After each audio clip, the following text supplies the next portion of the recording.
Hey guys, it's Melanisha with Just Homesteading.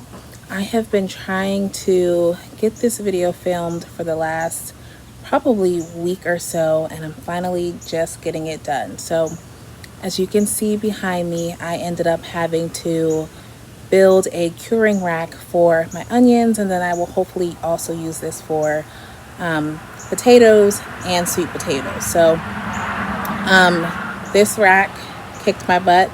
I thought it was going to be a simple project. It wasn't. I started to build it, and then I ended up actually having to take it apart and start from scratch. But I got it done. So it's made out of 2x4s and chicken wire. So I did have to buy the 2x4s because I didn't have any random wood laying around. But I did have the chicken wire, so I didn't have to buy that. And I also didn't have to buy any screws because we had those laying around. But all of the onions are on here. Even the onions from the greenhouse are on here. So the yellow Granix onions were the first ones that were finished, and I cured those in the greenhouse, and they did really well. When I put the candy onions in there, they just didn't seem like they were getting enough air circulation, and I'm not sure if it's because they are a bigger onion. But I knew that I couldn't put the rest of my onions in there because I didn't want to lose my entire crop. So went to the store, got what I needed, built the rack, and harvested all of the onions that were left in the garden, even the ones that were planted about 3 weeks after the first batch. So they were starting to fall over. I had some other plants that I needed to get in.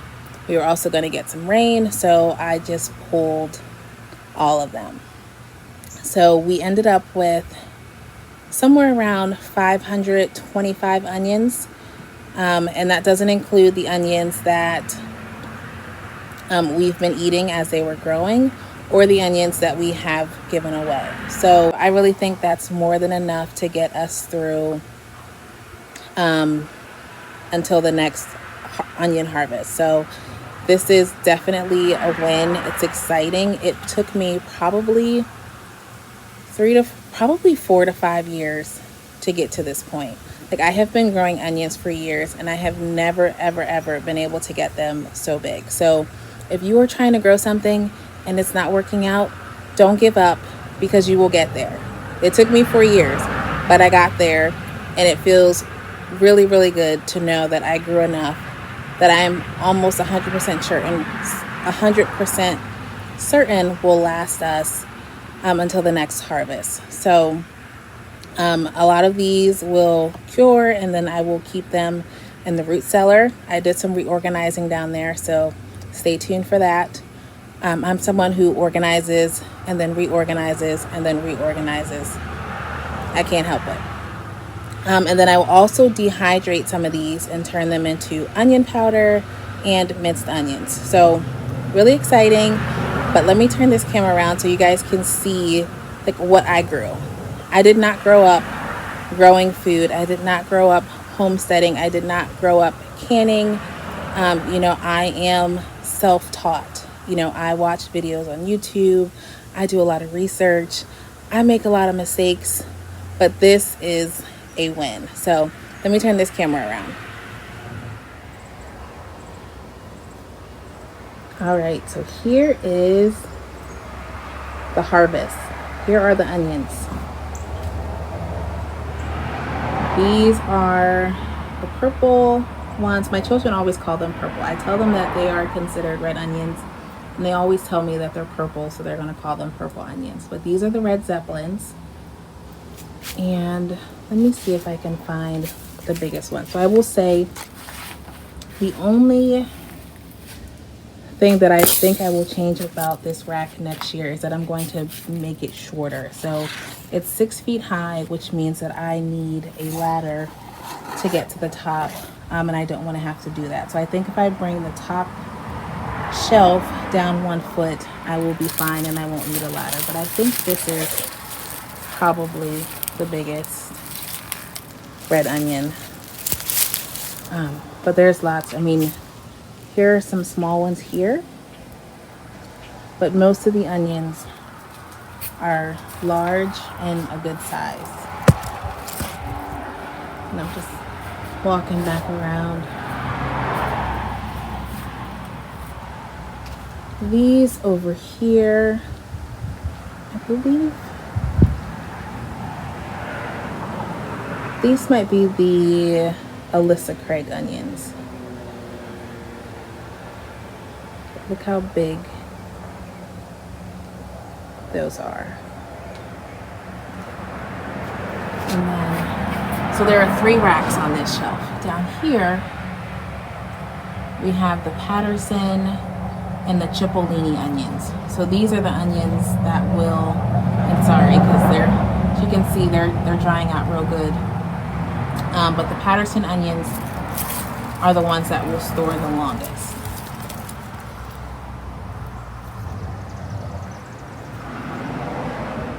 See the flamingo back there? We've been doing some cleaning up in this space. So this rack is in a covered carport, so no direct sun, it's out of the elements, and it gets really good air circulation. All right, let me grab the ladder so I can show you what's on the top.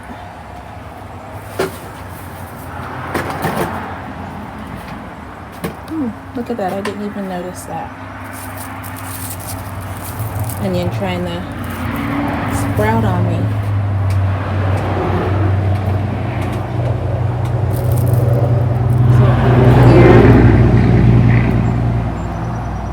Here we have some more Cipollini onions and some more Patterson onions. There's also some yellow Spanish onions mixed in here somewhere. These are the candy onions that were in the greenhouse. So as you can tell by the stems, these are the furthest along in the curing process. And I'm actually probably going to come out here and start pulling off the ones that are ready to make more space for the other onions. But yeah, they're doing great out here. And this, I don't even know if you can get a sense of how big that is, but that's the biggest onion. Let me get off this ladder before I fall. But this is the biggest onion of the season, and this is an Alyssa Craig onion. So it's not meant to store for a long time. So a lot of these will likely be turned into onion powder.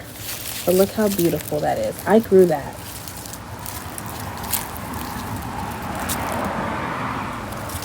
And I will tell you that the biggest changes that I made this year was I started, I bought onion plants instead of onion sets, and I fertilized heavy with nitrogen.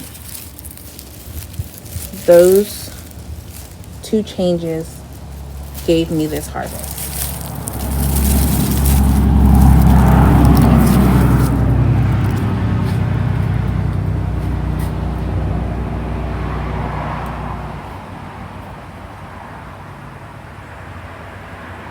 Like I still cannot believe that I grew this many large onions. Look at this one. That's a Cipollini onion, flat and round. Look how big that is.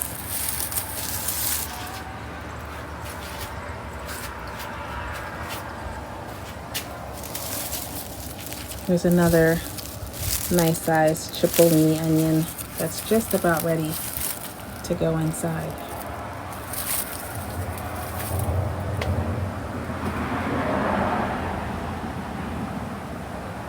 Yeah, I couldn't have asked for a better harvest.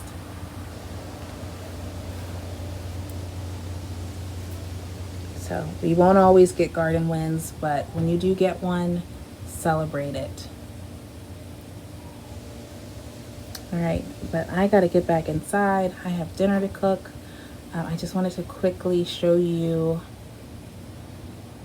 the final harvest. And again, this is about 525 onions, which should be more than enough for my family of 6. All right, if you have any questions, please feel free to put them in the comments. I always do my best to answer everyone's questions. I love chatting with everyone. But as always, thank you for watching, and I'll see you in the next video.